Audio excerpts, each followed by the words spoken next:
श्री स्वामी समर्थ सगळ्यांना. काल बब्याच्या वाढदिवसाला माहेरी आले होते, त्यामुळे माझा गुढीपाडवा इथे साजरा झाला. लग्नानंतर कित्येक वर्षांनी मी गुढीपाडव्याला माहेरी होते. लग्नानंतर बाईचं आयुष्य कसं झटक्यात बदलतं ना. असो, गुढीपाडवा म्हणजे आपलं मराठी नववर्ष. गुढीपाडव्याच्या मुहूर्तावर बरीच शुभकाम केली जातात. दादा आणि ताई काल रात्री जेवून घरी गेले होते. आजच आमचं काम होतं म्हणून आम्ही इथेच थांबलो होतो. आणि बाबा बघा कसं आपल्या लाडक्या जावयाची गाडीची साफसफाई करत होते आणि आम्ही आत करत होतो गुढीसाठी नैवेद्य. बघा वहिनीने कसा नैवेद्य काढून गुढीला दाखवला. मग निरोप घेऊन आम्ही निघालो. आम्हाला जायचं होतं मिरजेला, कारण आमची लाडकी पुतणी साक्षीसाठी घ्यायची होती गाडी. आमच्या फॅमिलीत अजून एका नव्या पाहुण्याची भर पडली. गाडीची पूजा वगैरे आवरलं. शोरूमवर आज प्रचंड गर्दी होती. सर्वांनी पाडव्याच्या मुहूर्तावर खरेदी केली होती. मग आमच्या आहोनी मागे बसून साक्षी कशी गाडी मारते हे बघितलं. तिला येत जरी असलं तरी नवीन गाडी हातात द्यायला भीती वाटतेच.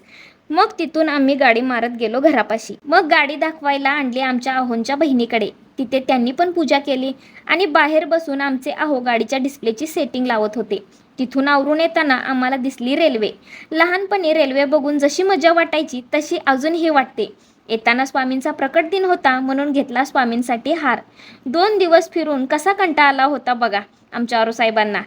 आणि आहो बघा कसं नाटकी करत आहेत. आल्यावर पहिला आमच्या गुढीचं दर्शन घेतलं. दादानी सकाळीच गुढी उभा केली होती. संध्याकाळी दिवस मावळायच्या अगोदर गुढी काढून घेतली. गुढीचा प्रसाद खाल्ला. या प्रसादासाठी लहानपणी आम्हा भावंडांची भांडणे लागायची. आणि आज आम्हाला आमंत्रण आलं होतं इचलकरंजीमधील डेनिम मल्टीब्रँड या शॉपच्या उद्घाटनचं.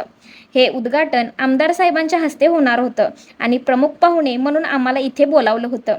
आणि नेमकाच आम्हाला मिरजेत उशीर झाला. तरीही आम्ही भेट द्यायची म्हणून शॉपवर निघालो. मंडळी, डेनिम ब्रँडला कोणत्याही ओळखीची गरज नाही. खूप नावाजलेला ब्रँड आहे आणि तो आपल्या इचलकरंजी वासियांसाठी तुमच्या सेवेत आला आहे. खूप असंख्य व्हरायटी आहेत. एकदा नक्की भेट द्या. शॉपच्या मालकांनी खूप आग्रह केला म्हणून आहो आणि दादा यांनी कपडे ट्राय केले. खरंच पहिल्या नजरेत कपडे पसंत पडतात. शॉपचे मालक दीपक दादा आणि प्रशांत दादा एकदम नम्र स्वभावाचे. गिराईक म्हणजे आपल्यासाठी देवच अशी त्यांची भावना. आमच्या आहोंसाठी आणि दादांसाठी त्यांनी खूप आग्रह करून आम्हाला भेटवस्तू दिली. नक्की एकदा इचलकरंजी जैन मंदिरासमोर डेनिम मल्टीब्रँडला भेट द्या. घरी आल्यावर आमच्या शानाईंनी आम्हा सगळ्यांची दृष्ट काढली. छान कार्यक्रम झाला म्हणून आईनी दृष्ट काढली आणि आमच्या आहोनी पण एवढी भारी आमची आजी आहे म्हणून शानाईची पण नजर काढली. अरे गप, आता मला कोण बघतंय असं शानाईचं म्हणणं होतं. आणि रात्रीचं आम्ही गावात परत जाऊन पाडव्याच्या मुहूर्तावर पैंजण खरेदी केलं. असाच पाडवा प्रत्येकाच्या आयुष्यात येवो हीच स्वामीचरणी प्रार्थना.